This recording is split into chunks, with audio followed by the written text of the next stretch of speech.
So guys हामी चाहिँ मोमो खान लाग्यो यहाँ चाहिँ के रे ल्याङ्कु उसमा के भन्छ अरे फिनिसमा अबे जल्दी बोल कल सुबह पनवेल निकलना है सिपुली हैन सिपुली काट्दैछ यहाँ चाहिँ रेडी हुँदैछ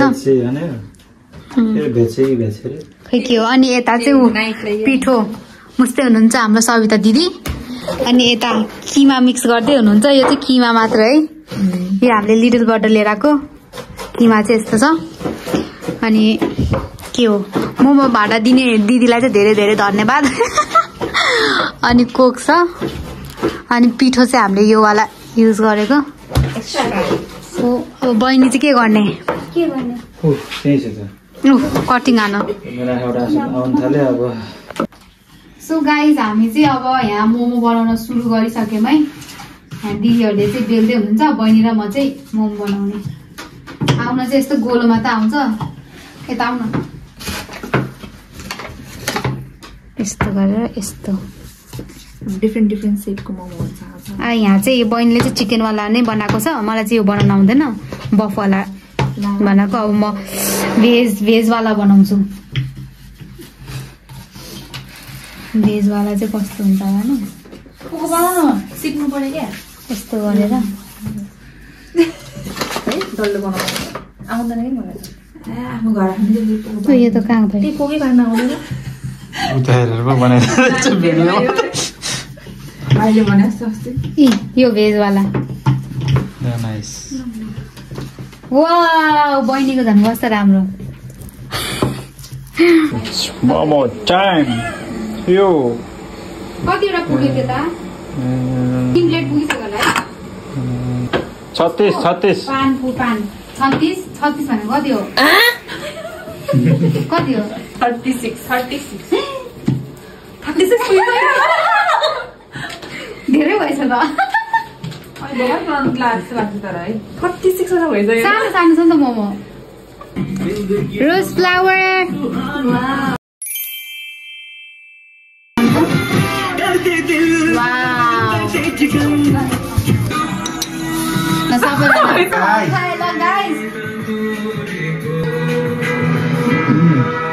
मलयाली कैसी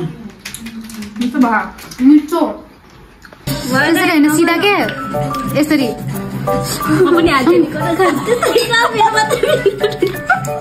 यसरी घप्पा हाल्नु न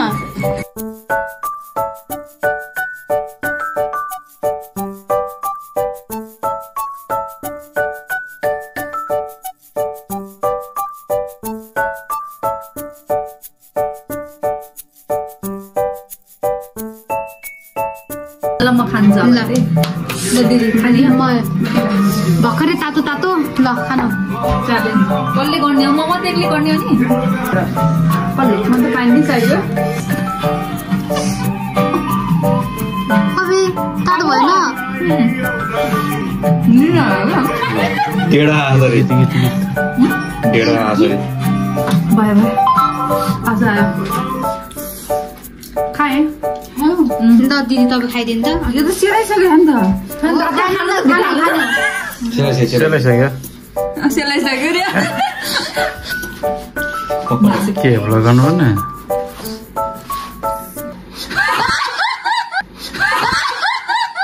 सेलाइसक्यो हात छोड्नु न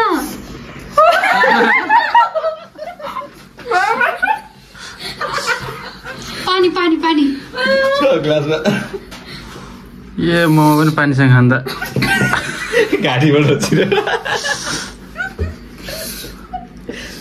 बहिनी ल बहिनीको पाला अब छिटो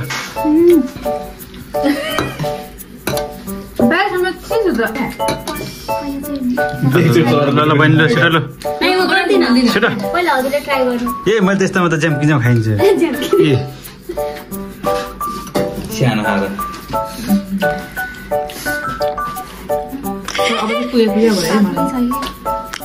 छैन तातो छैन त सो भन्छु खान्दिनु गइस जस्तो यहाँ सबैजना के हो यार रमाइलो गर्छु सो गाइज हामीले चाहिँ मोमो खाइसकेको छौँ एक लट एक लट भन्नाले नि कति लट अनि यहाँ चाहिँ हल्का हाफ बोइल गरेर राखिदिएको छौँ अनि अहिले चाहिँ पचाउनलाई हामी सबै वकिङमा जान लाग्यो सेन्टरतिर अनि त्यसपछि आएर फेरि खाने हो न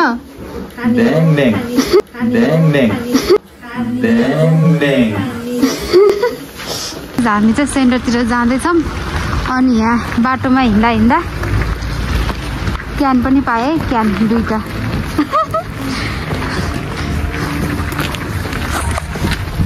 अझै पाउँछै भन्ने आशमा पायो लुकाइरहेको रहेछ निलो खम्बा छ नि त्यहाँ खम्बामा छुनेछौँ है यसो जाडो भयो कुदेर तातो हुन्छ कि भनेर है ल रेस्क्युले चाहिँ 3 जना मात्रै दिदी आउनु न तपाईँ पनि म त पेट रुख्छु 9 3 2 1 गो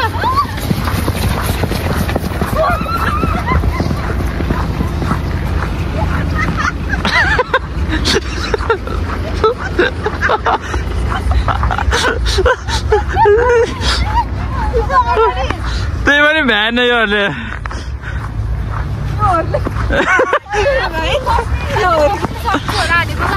दाइको खुट्टा नै एक लाउनु आउनु यस्तो यस्तो दाइको त क्यान पायो उता मुन हेर न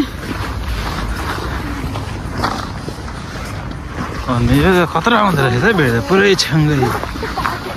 गाह्रो भयो 3टा कुरा मासु न मैले ल म विजय यता घोषणा गर्छु है विजय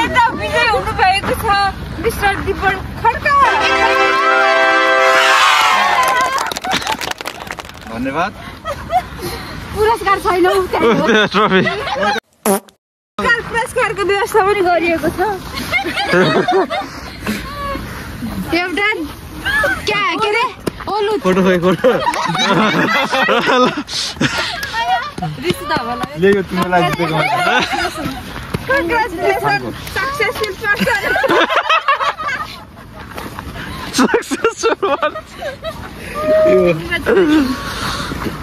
फेरि पान्ती नआएको दिनुहुन्छ फेरि छानेको चाहिँ होइन त्यति बेला चाहिँ One eternity later. So guys यो चाहिँ हाम्रो सेकेन्ड लट रहेको छ सेकेन्ड लट भन्नाले कति लट पुगिसक्यो यो त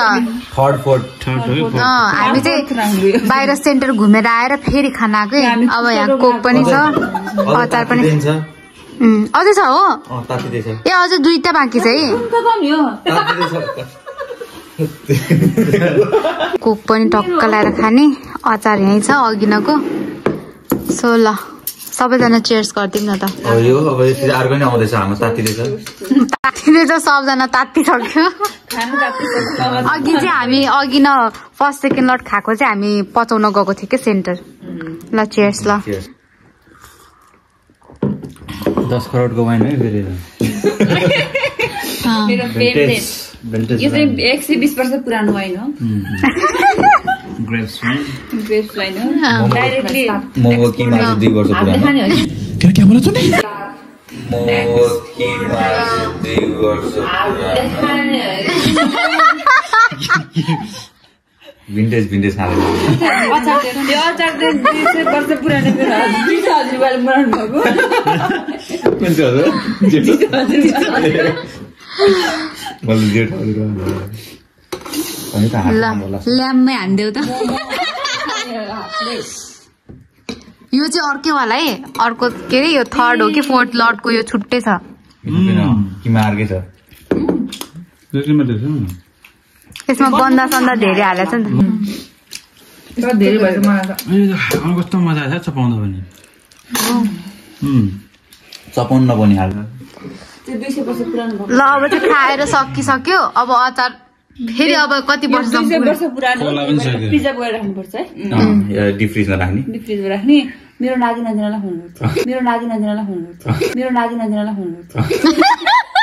के भन्नु भने मेरो नाति नातिनालाई हुनुपर्छ यो कस्तो घिनलाग्दो देखेको ल सबैजना ल गुड नाइट अब घर सुत्न जान्छौँ हामी गुड नाइटले के भन्छ भनिदिनु न त फिनिस त्यस्तो क्लास पढेको युवा इल्ता योता ओ ल युवा योता ल बाई चाओ